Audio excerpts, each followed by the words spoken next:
Hi, in front of me is HUAWEI Y7a, and today I would like to show you how you can set up an alarm clock on this device. Firstly, find clock and click on it. Now select alarm at the bottom left corner and tap on the plus icon. Over here you can set up an hour, and when you're done, click on repeat. Tap on days of the week and save them by clicking OK. Then choose sound and pick one of these melodies as your alarm sound by clicking on the chosen one, or choose music on device and select music from your smartphone.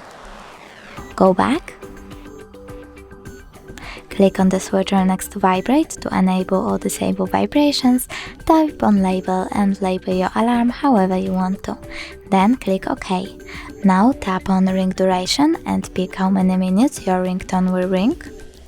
And choose snooze duration to adjust how many minutes your snoozes will take and how many times will they repeat by swiping left or right. When you're done, click OK and tap at the top right corner to save your alarm. As you can see, my alarm was successfully added. If you want to turn it off completely, tap on the switcher next to it. You can turn it back on the same way. Thanks so much for watching. If you enjoyed this video, don't forget to leave a like, comment and subscribe. Bye!